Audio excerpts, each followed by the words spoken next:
điều.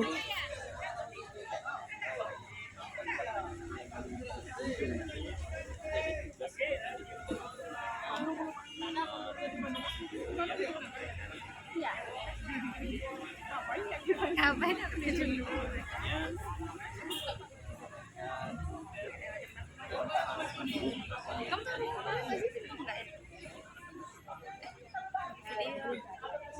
Hai guys, ini adalah kunjungan belajar literasi kontekstual Sekolah Penggerak Angkatan 2 SMP Negeri 5 Sekolah Serang. Dulu ya, tentang pertimahan, sedikit tentang museum juga ada. Nanti di dalam udah nggak terlalu bingung lagi, Ibu nanti tinggal menjelaskan dikit-dikit ya. Mana yang nggak ada langsung catat aja pertanyaannya, oke? Kalau ada soal-soalnya.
Perhatian dan action. Ya silakan Bu. Dah masuk aja lagi maju lagi. Bu gurunya nggak bisa masuk. Aja. Oke, tadi di dalam mini studio ceritanya tentang museum, jadi tentang museum apa yang kalian udah tahu? Pasti karena kedinginan dan pada mikir di dalam. Ya, jadi museum Tema Indonesia ini ada sejak 1967, tapi sebenarnya sebelumnya adalah Museum Cagar Budaya. Mana aja ya, cagar budaya merupakan peninggalan barang-barang sejarah yang ada di Pulau Bangka. Kenapa dijadikan museum? Pertama, gedung ini masih milik umum, masih punya akses publik. Kedua, pernah ada kejadian yang momen-momen penting nasional yang pernah terjadi di gedung rumah ini. Yang ketiga, ya, kalau dulunya ini merupakan rumah Belanda, awalnya ini merupakan rumah Belanda. Tahu namanya? Ada dulu namanya perusahaan timah milik Belanda. Kalau di Bangka namanya Bangka Tinwining. Di Belitung itu ada juga namanya Gemensat. Tapi kalau di Kepulauan Riau itu ada namanya Sitam. Semuanya milik Belanda, perusahaan timah. Tuh, Bangka, Belitung, Kepulauan Riau ya. Jadi di sini ya, jadi di sini penghasil timah, sumber daya alam yang berupa timah hanya ada di Kepulauan Riau, Bangka, dan Belitung. Nah, ini masuk ke dalam garis merah ini. Kenapa garis merah ini? Garis merah ini disebut sebagai sabuk timahnya, ya, sabuk timahnya Asia Tenggara. Malaysia termasuk, Burma, Thailand termasuk, ya, Filipina sampai ke atas Cina termasuk, sampai nanti jalurnya ke Afrika. Itu sabuk pertimbangan dunia kalau sampai sana, ya. Kalau ini Asia Tenggaranya aja. Nah, jadi kalau ditanya di mana aja timah adanya di Bangka, Belitung. Oke, pulau ya. Nah, ketiga perusahaan Belanda tadi itulah yang kita ambil alih setelah zaman kemerdekaan menjadi namanya yang di depan Transmart apa? Depan Transmart. PT Timah. Nah, itu dia. Jadi PT Timah itu merupakan perusahaan milik negara, ya, BUMN yang mengelola khusus tentang timah. Karena itu kita lebih spesifikasi lagi tahun 1997 menjadi Museum Timah. Dan salah satunya adalah kejadian momen penting kenapa dijadikan cagar budaya adalah Bapak kita, Presiden Soekarno, pernah tinggal di rumah ini dan pernah terjadi juga mereka merapatkan yang namanya perundingan Rumroyen. Apa itu Rumroyen? Perjanjian Rumroyen. Perjanjian apa? Penghentian agresi militer Belanda dan pengembalian kedaulatan pemerintahan RI, yang mana artinya kita merdeka sepenuhnya. Kalau tahun 1945 kita hanya bisa mendeklarasikan tapi tidak diakui, ya kan? Ya kan? Benar nggak? Belanda masih datang sampai tahun 1949. Nah, setelah 1949 itu mereka menculik para pemimpin-pemimpin kita yang lagi ada di Jogja. Saat itu diculik 2 hari 2 malam dibawa ke pesawat, itu terbang aja di atas, nggak tahu mau kemana. Tiba-tiba mendaratnya di Pulau Bangka depan timur. Makanya sekarang jadi apa? Bandara. Baru dibawa ke Mentok, dikurung di Wisma Ranggang di mana? Kalau di Mentok, Menumbing. Nah, di Menumbing itu beliau dan teman-teman dijadikan sebagai tahanan rumah. Tidak boleh keluar rumah. Rumahnya itu dipaku semua dari luar sama jendela-jendelanya. Di sini beliau sama teman-teman lainnya akhirnya mendapatkan yang namanya rumah satu-satu. Pak Soekarno di sini, Pak Muhammad Hatta ada di rumah sana, sekarang di depan kantor pos. Ada juga yang Pak Alji Agus Salim itu adanya di rumah samping yang ada rusanya, yang ada rusa dekat samping rumah PT Timah itu. Nah, itu satu. Jadi ada beberapa rumah di sini yang digunakan sebagai tempat tinggal para pemimpin saat itu, tapi sebagai tahanan kota, yang artinya mereka boleh keliling kota tapi tidak boleh keluar kota, hanya boleh di sekitaran sini aja. Ya. Jadi setelah itu datang yang namanya Komisi 3 Negara atau perwakilan dari PBB. Ada 3 negara perwakilannya, itu ada fotonya beberapa, ya. Mereka merundingkan isi dari perjanjian Rumroyen. Makanya di sini mereka setelah menyelesaikan perjanjian Rumroyen, Pak Soekarno ada petikan, ada slogan dari Bangka, awal kemenangan, sama from my outer present Bangka, I knew how 300 years was an end. Ya, artinya 350 tahun penjajahan akan berakhir pada saat beliau sedang ada di perjalanannya di Makassar, penjara terasing. Ya. Jadi dari Bangka awal kemenangan, kenapa? Karena di Bangka lah mereka merumuskan yang namanya Rumroyen. Dan di rumah inilah mereka merumuskan. Setelah itu dikirimkan ke PBB, akhirnya ditandatangani oleh Belanda pada tahun 1952, dan setelah itu kita menjadi sepenuhnya pemerintah berdaulat negara Republik Indonesia, ya. Baru kita ambil alih semua aset-aset milik Belanda dan perusahaan timah milik Belanda yang sekarang jadi PT Timah. Nah, tapi apa itu hubungannya dengan yang itu?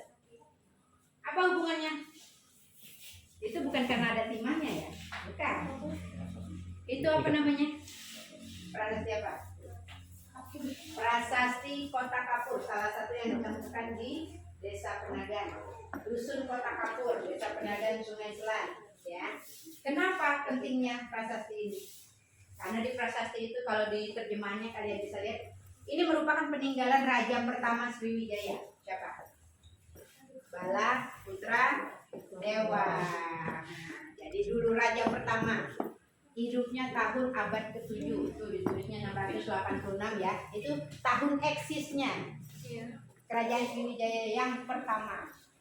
Jadi rajanya menuliskan pesan untuk rakyatnya. Prasasti itu isinya berupa kutukan sebenarnya. Prasasti kutukan. Karena rajanya saat itu takut. Pada saat sebelum pergi berperang, ada yang mau mengambil alih kerajaannya pada saat dia sedang pergi berperang. Karena itu dia menuliskan pesan berupa kutukan. Oke, ya masuk ya.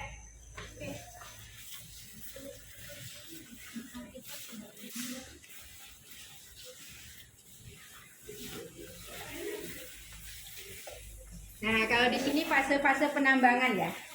Bangka. Asal mula kata bangka yang tahu enggak? Jadi bangka itu merupakan sebenarnya bahasanya Sanskerta. Kenapa? Karena dulu pulau-pulau kita kan ibu cerita tadi penghasil timah.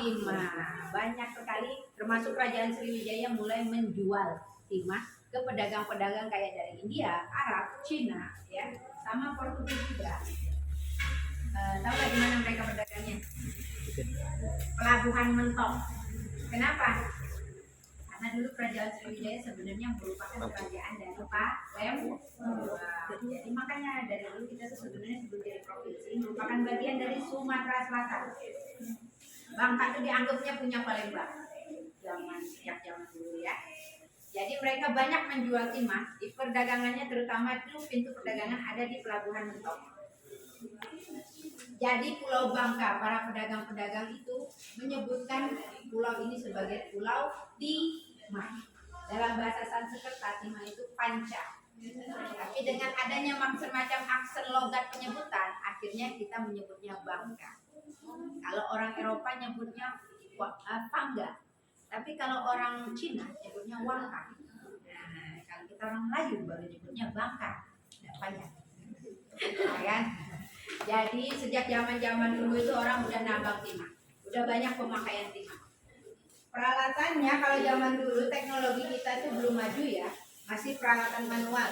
Itu bikin pisau sendiri, bikin yang namanya linggis itu dari kayu segala macam, dari batu, bikin yang namanya belencong. Belencong itu kapak mata batu. Nah, jadi inilah peralatan-peralatan awalnya mereka menambang timah, air, peralatan menggali lubang aja masih pakai godam sama linggis buat digali ya.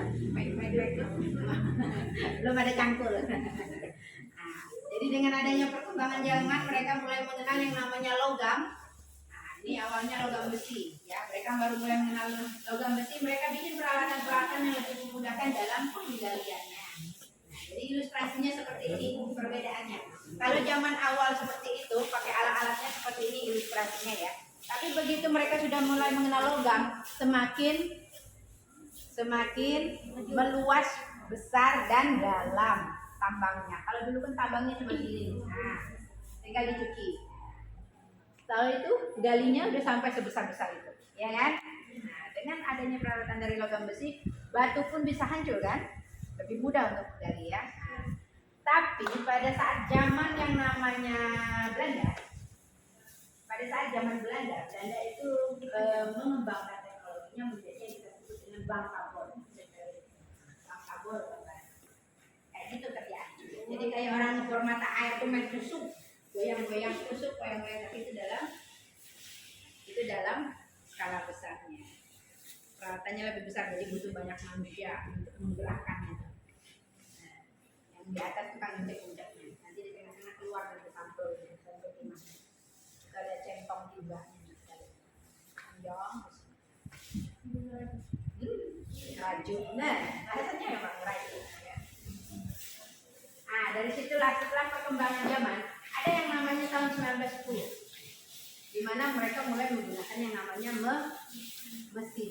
Penyebab adanya mesin apa? Asal muasalnya mesin dengan penemuan listrik. Dengan adanya listrik mereka mulai mengganti mesin-mesin yang tadinya pakai tenaga manusia menjadi tenaga listrik, tinggal bahan bakar aja ya. termasuk lokomobil yang ada di depan. Dulu itu digunakan sebagai alat transportasi ya, untuk pengangkutan timah juga, membawa timah dari wilayah-wilayah ke pelabuhan di Mentok. Dan juga kalau lokomobil itu sering digunakan juga sebagai pembangkit tenaga listrik. Kalau di tambang-tambang itu kan barang-barangnya kan kalau dari listrik. Zaman dulu belum ada listrik, belum ada yang namanya PLN, ya, belum kuat, diesel aja belum, masih kecil istilahnya. Jadi dieselnya itu inilah atau gensetnya. Genset zaman dulu tuh kereta api inilah yang dipakai sebagai genset untuk penggerak. Jadi mesin-mesin di sana tuh untuk membangun listriknya sama untuk peralatan-peralatan penggaliannya semuanya menggunakan diesel itu sebagai genset. Ini yang sekarang penggaliannya udah pakai peralatan-peralatan berat seperti ini ya. Ini namanya meja goyang atau shaping table.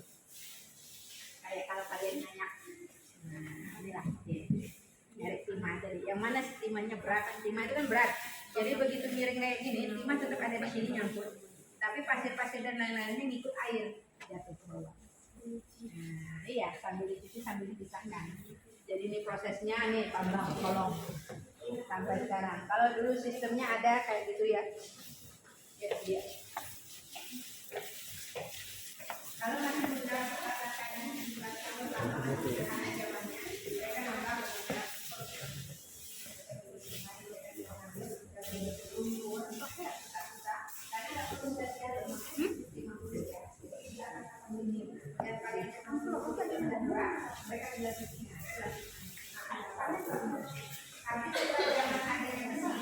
mereka mulai mengkaji bahwa tanah, ya, peralatan-peralatan besi tadi itu mereka untuk penggalian di bawah tanah, underground mining. Jadi nambangnya di bawah tanah, tapi pada kondisi-kondisi tertentu ini sering amblas. Itulah sebabnya akhirnya mereka menggunakan yang namanya tambang terbuka, benar-benar dibuka, nggak ada lagi ya, bukan di bawah tanah lagi, tapi langsung dibuka habis tanahnya. Disebut tambang terbuka. Ini kayak meja goyang yang dibilang tadi. Tapi kalau di laut, pakai dengan adanya teknologi tadi udah zaman mesin, akhirnya mereka menciptakan namanya kapal keruk. Jadi kalau di laut tambangnya pakai ini. Simulasinya seperti di sebelah sana.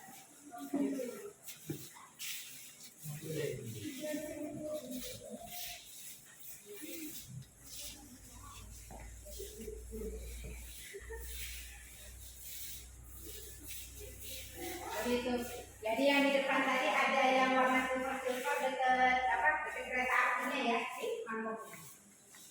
Jadi diambil langsung dari kapal-kapal perutnya itu mangkoknya yang ada di atas di depan kereta api tadi. Nanti boleh. Itu udah lahan pembuatannya dari batu. Udah yuk sini ya. Nah, kalau di sini ya lintas sejarah yang Ibu ceritakan tadi ada beberapa kejadian nasional. Jadi kalau mau baca secara detail silakan, mau foto-foto silakan. Kali ini perkembangan teknologi transportasinya seperti yang Ibu bilang tadi, penggunaan kereta api, pesawat, adanya kapal laut ya, mobil dan mesin awalnya manual, berupa peralatan yang pakai tenaga manusia, termasuk kereta dorong, masih peralatan manual untuk pakai itu. Betul lah. Kalau ada pertanyaan panggil ya.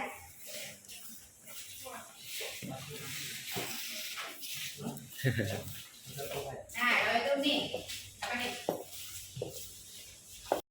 Tadi minta lagi.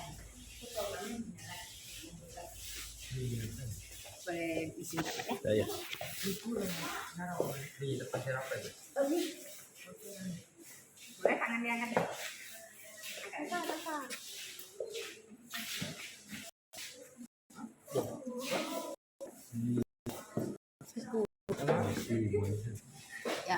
nah, jadi ini pembelajaran topografi untuk yang namanya topografi, pembelajaran permukaan bumi. Jadi terbentuknya daratan, terbentuknya lautan, terbentuknya daratan, air. Kalau ini lebih ke kemana air mengalir tuh, coba lihat tuh. Ini lebih ke pembelajaran simpel sifat air. Air itu mengalir dari tempat tinggi ke tempat rendah. Nih, yang lebih tinggi nggak ada airnya kan? Selalu di paling rendah di bawah.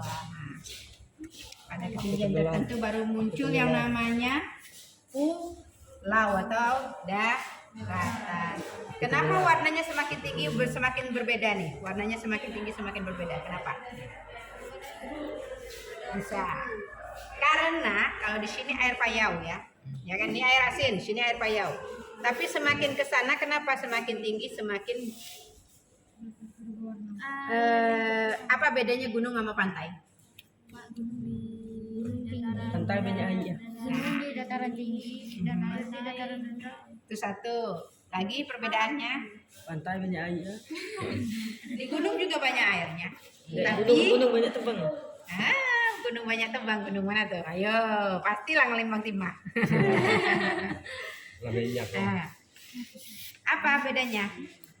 Di dekat pantai airnya berupa air payau ya, nggak ada air tawar. Kenapa? Karena memang masih mendekati air laut, jadi jadinya air payau. Tapi dengan adanya tanaman-tanaman berupa air laut tadi, mulai di apa namanya?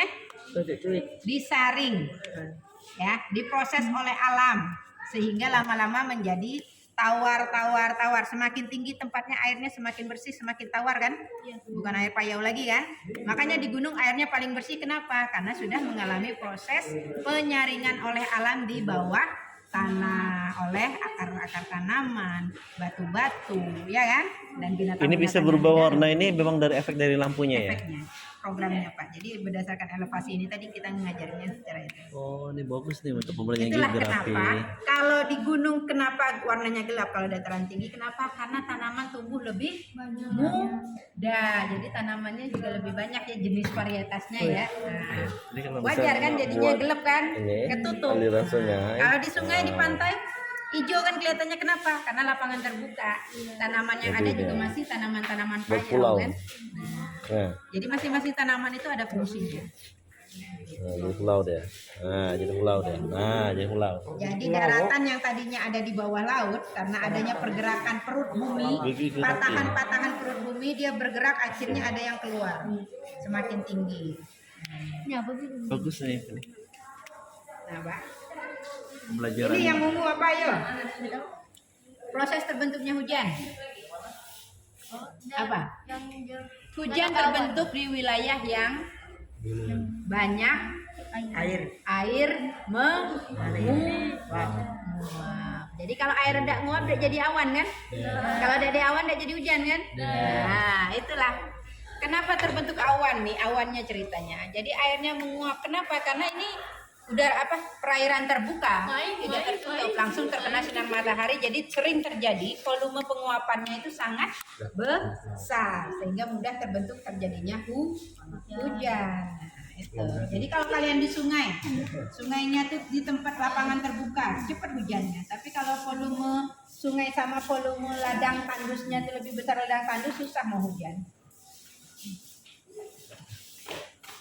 Bagus ini. Coba di sekolah ada kayak ini ya, alat peraga seperti ini. Ini bantuan nih Bu ya? Kenapa? Ini dari PT Timah juga? Kita pesan khusus Pak. Oh, Karena memang programnya juga nggak ada dijual, kita program khusus. ada jual secara umum misalkan online ya. Memang ada pas ketemu bukan ketemu sih, memang ada relasi yang pandai bikin gini. Oh itu. Kalau Jadi salah satu pengurus kita itu kan salah satu sejarawan lah jadinya. Dia jadinya sejarawannya. berarti dia merakit sendiri alat ini, merakit sendiri. Kalau sekolahan, kalau sekolahan bisa pesan. Jadi yang biasanya buat main game anak-anak itu, Xbox namanya. Oh, Nah, jadi kan seperti itu. benar. Itu cuma gambar karena yang aslinya bau. Pernah lihatnya tahan bau. Oh, dia itu Pak. Tak awal masuk situ. Bentar apa?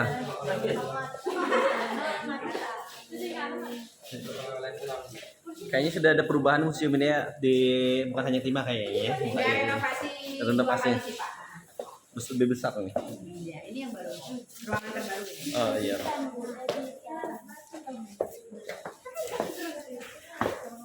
Nah, apa kan itu? Heritage itu apa? Warisan. Heritage itu artinya warisan budaya. Kalau di Jawa ada namanya batik, namanya jual. Seni kain kita tuh namanya tua. Dan itu ditenun dengan benang emas dan benang coklat. Kalau yang Filipina ya. Kalau yang aslinya bukan seperti ini. Kayak songket tahu? Kayak gitulah jadinya. Seru. Ini seru. Kita setiap minggu di sini dah. Minggu masih buka kok. Dijual. Ingat ya, tujuan Ika sini belajar, bukan untuk apa itu. Itu bonusnya kalau ini ya.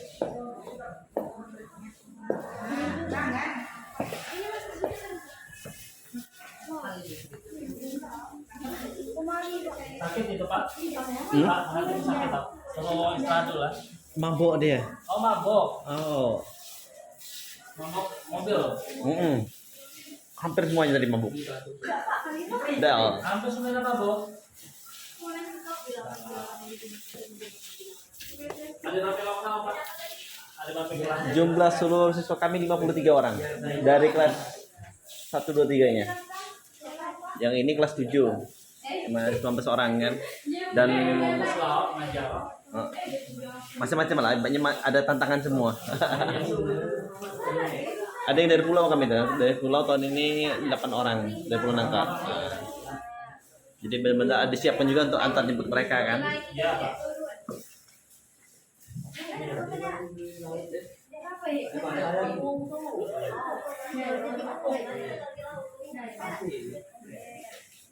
Ini yang jika bakal jadi komputer tuh ya. Ah, Ya, ini ya, bentuk ini ya. memang sih. Nah, yang bentuk elektroniknya. Keyboardnya QWERTY. Nah, yang bakal komputer pertama. Asisten. Dari sepatu yang kendor tuh dibener mulai jatuh. Hati-hati. Pak, beli kapal ini mahal. Hah? Oh mahal toh harga ya. Oh jangan tanya lagi. Tapi kalau kapal yang kecil nelayan, kapal yang kecil nelayan oke lah 15 juta. Yang ini kayak gini, hitungan miliar.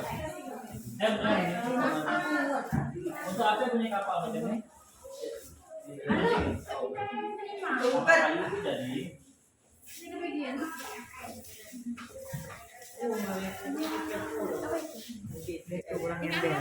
Kurang ember betul. Ini gember Bu. Asli. Kotak apa tenaga? Petaki.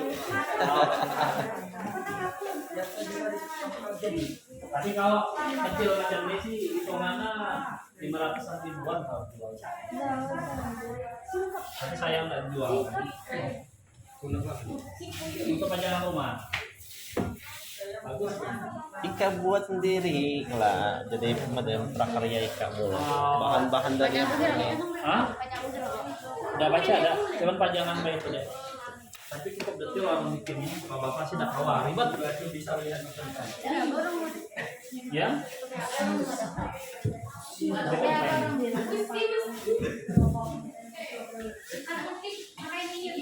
Jangan dipasuk biasa.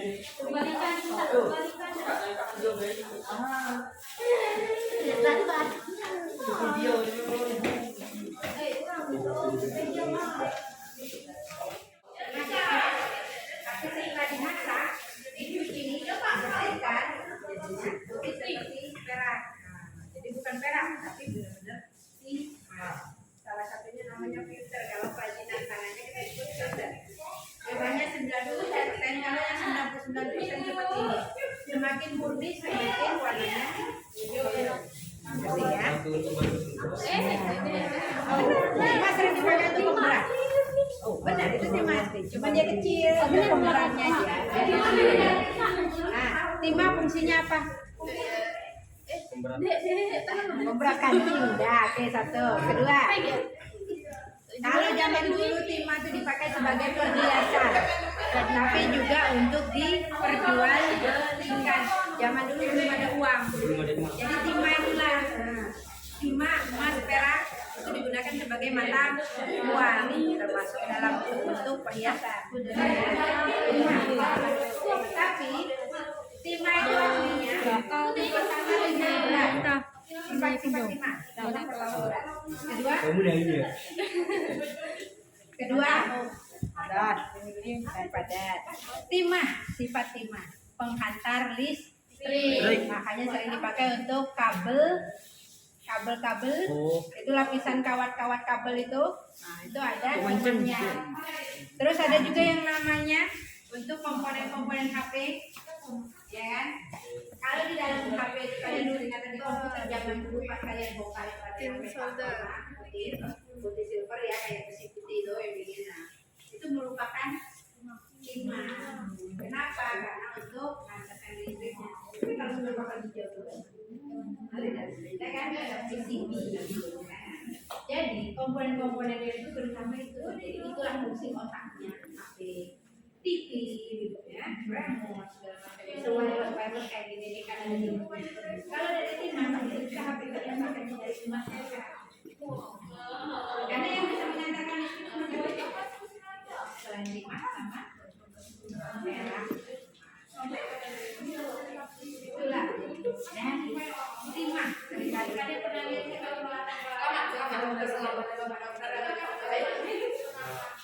kita ini kan itu memang dari timah. Kenapa? Karena seri. Jadi sering juga dipakai untuk pengalengan seperti susu kaleng, buah kaleng, ikan kaleng. Salah satu namanya dan itu anti karat. Jadi anti karat di anti karat itu kan udah usianya puluhan tahun, tapi warnanya masih seperti itu. Dan nggak pernah disebut itu. Jadi anti karat sih mas ya. Jadi untuk tadi kalian udah lihat kolong timah, tambang timah itu sebenarnya bagus loh. Kenapa bagus? Kenapa? Merusak lingkungan. Jadi di mana beratnya kan kalau tambang ya, kalian kadang-kadang nggak bakal tahan 2-3 menit. Jadi yang namanya nambang itu harus ada semua diatur undang-undang. Harus ada dan kalau sudah pegang itu berarti mereka menyambungnya untuk memperbaiki tambangnya setelah kalau tambangnya dipakai harus dibenahi. Salah satunya danau pabrik dibenahi karena ada pemerintah setempat mintanya dijadikan tempat wisata jadi danau mau dibentuk sebagai danau. Tapi aslinya nanti kalian kalau memang Pak habis ini air jangkang enggak ya? Nah, jadi air jangkang itu salah satu kampung reklamasi sebutannya. Air jangkang itu kayak BBG, merupakan dulunya tambang timah yang sudah direklamasi, sekarang jadi tempat wisata sendiri. Ya, cuman belum launching sih. Nah itu setiap perusahaan timah, perusahaan penambang timah wajib namanya mereklamasi atau memperbaiki eks tambang timah. Ya. Itulah salah satu kewajibannya. Kenapa tidak boleh yang ada namanya tambang ilegal? Karena kalau tambang ilegal mereka dibiarin kayak gitu aja kan merusak. Yang mau benerin siapa? Karena biayanya besar. Ini untuk reklamasi bisa sampai 7 sampai 10 tahun. Pohon aja tumbuhnya berapa? Kalian nanam satu pohon. Berapa lama baru bisa tinggi? Kalian dari umur kecil masih bayi ditanamin satu pohon. Kalian SMP baru setinggi apa pohon? Belum kayak hutan kan? Nah, itulah penanaman pohon itu nggak mudah. Reklamasi itu nggak mudah. Butuh banyak biaya dan usaha. Dan juga waktunya yang panjang karena itu biayanya juga termasuk besar. Oke, cukup sampai sini. Oke, terima kasih Bu. Terima kasih Bu.